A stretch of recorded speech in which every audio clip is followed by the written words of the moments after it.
Good evening. Welcome. Come on in and let's have a seat. Thank you for coming. Given the vastness of the audience that will be watching this debate tonight here and across the world, sometimes and at some places in America, we like to say, "Oh, let's get ready to rumble." It's going to be an exciting night. Welcome to the main event, the Symposium 2013, where the theme is the foolishness of faith. The Christian faith is often viewed as foolishness by those who don't believe it, and it is viewed as life-preserving and giving by those who do. The purpose of the symposium annually is to explore and debate some of the most probing questions about faith, reason, and life through lectures, panel discussions, and debates such as this. We welcome those of you attending tonight's debate here at Elliott Hall of Music at Purdue University, and we welcome those watching this live streaming, some estimated 10,000.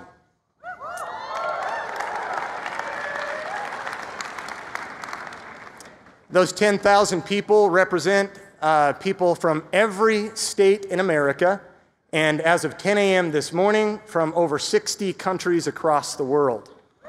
This is great.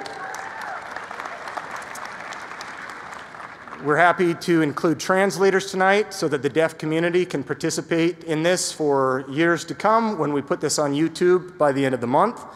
We are thankful for more than 40 sponsors, many of which were included on the screen behind me as you were entering. Perhaps you saw that, or in the brochures, or on our website at www.symposiachristi.com. We're also grateful to Purdue's philosophy department for sharing the cost of flying in one of our debaters so that he could speak in their department yesterday. My name is Corey Miller, and I will be the moderator for tonight's debate and the MC throughout the weekend, where we've got a fantastic series of talks scheduled for you by a dozen speakers, maybe 35 talks on issues relevant to tonight's debate. I'm on staff with Faculty Commons, the faculty ministry of Cru, and I direct the Christian Faculty Staff Network here at Purdue. I'm also a PhD candidate in philosophical theology and teach adjunct courses in philosophy and comparative religions at Indiana University in Kokomo. Our Purdue audience should have a pencil and paper that you were given on your way in to fill out some basic information, including your vote on who won tonight's debate, and you can do that by pencil or complete it online at www.biola.edu/debate. I should go without saying, but please wait until after the debate to decide who won. I know some of us just love our guy that's going to be up here, but it's more fun this way if you wait until after the debate. So we'll collect these right after the debate and prior to the question and answer time, so please write legibly if you're writing. We also want to welcome some special dignitaries who will help formally judge tonight's debate. Wait until all of them are announced, and then please welcome the judges. And judges, once I announce you individually, please stand up and greet the audience. First of all, John Schultz, a fifth-year PhD student in political science and head of the Purdue Petty-Crew Debate Forum.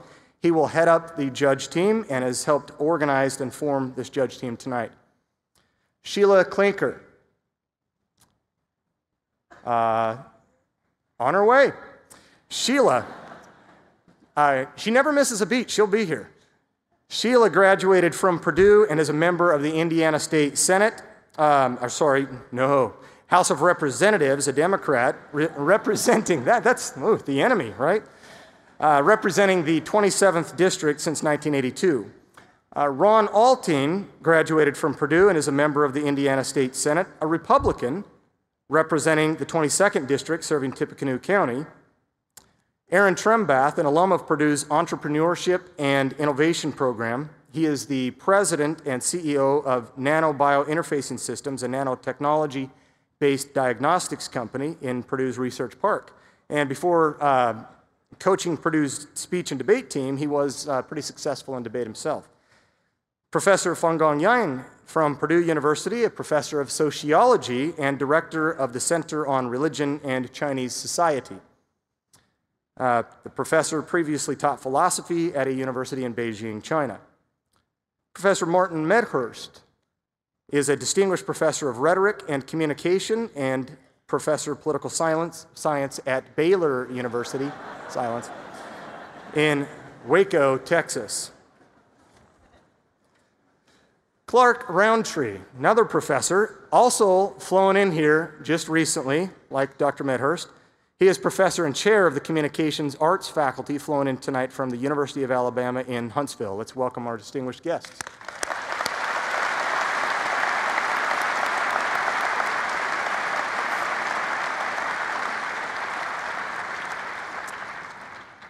A colleague, Paul Gould, and myself will be editing a book to be published by Routledge based on the proceedings of tonight's debate, which will include the two debaters we'll announce in a moment, the two rhetoric professors we just mentioned, and two other philosophers and two physics professors with an equal divide of Christians and atheists along the lines. So the debate tonight will continue under the forthcoming title, Is Faith in God Reasonable? Debates in Philosophy, Science, and Rhetoric. We'll let you know when that comes out through your contact information, so make sure you give us the basic information. Turning the corner here, the famous anti-theist Samuel Clemens, otherwise known as Mark Twain, once said, "Faith is believing something you know ain't true." I don't know if that has unanimous consent. The most famous of Jewish and Christian philosophers, perhaps of all time, at least in a particular period, Moses Maimonides and Thomas Aquinas, believed that faith is a virtue. Indeed, Aquinas went so far as to say that without faith, the virtue of faith, none of the other virtues are even virtuous. John Calvin, the Protestant reformer, claimed that it would be the height of absurdity to label ignorance tempered by humility faith, for faith consists in the knowledge of God. For Maimonides, Aquinas, and Calvin, then, faith is part of a knowledge tradition. Yet in contemporary times, the philosopher Norman Malcolm has said that in our Western academic philosophy, religious belief is commonly regarded as unreasonable and is viewed with condescension or even contempt. It is said that religion is a refuge for those who, because of weakness of intellect or character, they're unable to confront the stern realities of the world. The objective, mature, strong attitude is to hold beliefs solely on the basis of evidence. So to this provocative statement, much can and should and now will be said as we turn toward tonight's debate over the question, is faith in God reasonable? Our first debater will argue the affirmative and consequently will go first, as is the tradition when taking the affirmative position. William Lane Craig is research professor of philosophy at Talbot School of Theology in La Mirada, California. He earned a doctorate in philosophy at the University of Birmingham, England, before taking a doctorate in theology from Ludwig Maximilian's University of Munich in Germany. Prior to his appointment at Talbot, he spent several years at the Higher Institute of Philosophy of the Catholic University Louvain, Belgium. He has authored and edited over 30 books, including the Kalam Cosmological Argument, Assessing the New Testament Evidence for the Historicity of the Resurrection of Jesus, Theism, Atheism, and Big Bang Cosmology, and God, Time, and Eternity, as well as over 100 articles in professional journals of philosophy and theology, such as the Journal of Philosophy, New Testament Studies, Philosophical Studies, Philosophy, the British Journal for Philosophy of Science. He is considered to be one of the foremost defenders of the Christian faith. His book, here, third edition, Reasonable Faith, Christian Truth, and Apologetics, matches his website, which is reasonablefaith.org. Please welcome with me Dr. William Lane Craig.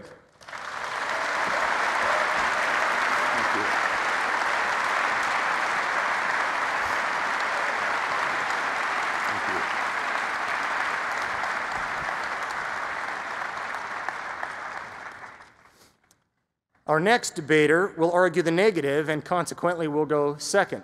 He will have the final word in the debate. Alex Rosenberg is the R. Taylor Cole Professor of Philosophy and Department Head at Duke University with secondary appointments in the Biology and Political Science departments.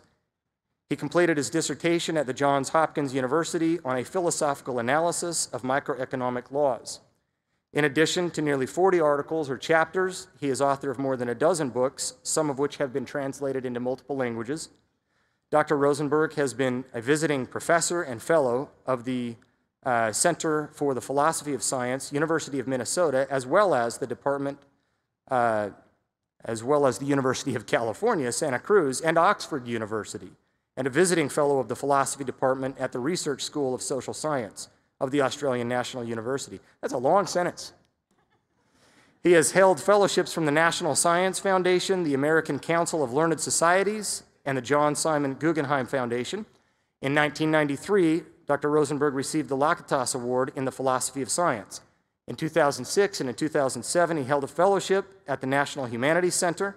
He was also the Phi Beta Kappa Ramanel Lecturer for the 2006-2007 year. On one website listing the world's 50 most famous atheists in the world, Dr. Rosenberg ranks number 13. And his recent book is The Atheist's Guide to Reality, Enjoying Life Without Illusions. Please welcome with me Dr. Alex Rosenberg.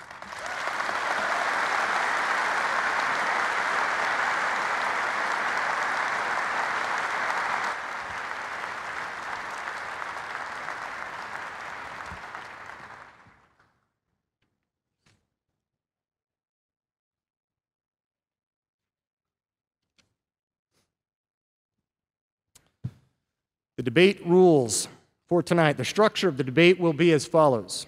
Each speaker will have a 20-minute opening statement followed by two 12-minute rebuttals and then two 8-minute rebuttals. The speakers will then provide a 5-minute closing statement. In all, the actual debate should take 90 minutes, 45 minutes for each position to make their case. There will then be a 30 to 45-minute Q&A period, according to which we will take questions from our live audience here at Purdue and from our live streaming audience across the world, perhaps. If either of the debaters goes over their allotted time, we will give them a 15-second grace period. We're very gracious. And then promptly ask them to terminate their time. We will have a modest interaction between the professors in order to give a response to maybe answers that they give to you. Professor Craig will approach the lectern first. Dr. Craig? And then when he begins, the time begins. Timer, are you ready?